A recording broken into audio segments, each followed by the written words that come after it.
সফলতার মানে কি সার্টিফিকেট ভালো হওয়া নাকি? না না না, সফলতার কোনো সফলতার সংজ্ঞা আছে। সফলতার একটাই সংজ্ঞা, যেটা সূরা আল ইমরানের ভিতরে আছে, কুল্লি নাফসিন যায়কাতুল মউত। প্রত্যেকটা প্রাণী মৃত্যুর স্বাদ গ্রহণ করবে। যে কেয়ামতের মাঠে প্রত্যেকটা প্রাণীকে উঠানো হবে, যখন যেই লোকটা কেয়ামতের মাঠে আল্লাহর থেকে বাইচে যাইব, আল্লাহর থেকে যে মুক্তি হবে, ওই ব্যক্তি সফল। এর আগে কেউ সফলতা অর্জন করতে পারে না। হ্যাঁ, কিন্তু দুনিয়াতে যে যার সফলতা একটা ভালো কিছু উচ্চ মাকামে যায়, সেটা হলো তার চেষ্টার ফল, এর চেয়ে বেশি কিছু না। মানুষ এখন বর্তমানে যেটা মনে করে যে একজন একটা চাকরি করতেছে এই সফল, একজনে ভালো ডিগ্রি অর্জন করছে এই সফল, তাহলে কোনটা সফল বলবেন আপনি? দেখেন, সফলতার কোনো সময় ফুল স্টপ হয় না, শুধু কমা হয়।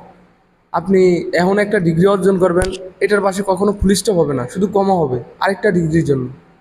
এই জন্য মানুষ সবসময় একটা কথা বলে যে পড়ালেখার কোনো বয়স নেই। আপনি যত আগাবেন তত আপনার রয়েই যাবে। উনি যে ব্যক্তি প্রতি মাসে 30,000 টাকা কামায়, সে ব্যক্তি কি সফল? অবশ্যই সফল না।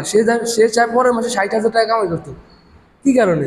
এই সফল হতে তাহলে তার সেই জায়গায় পুলিশ স্টপে বসতো, কিন্তু পুলিশ স্টপ তো বসে না, শুধু কমা বসে। ধন্যবাদ আপনাকে এতক্ষণ আপনার মূল্যবান সময় দেওয়ার জন্য। অসংখ্য ধন্যবাদ।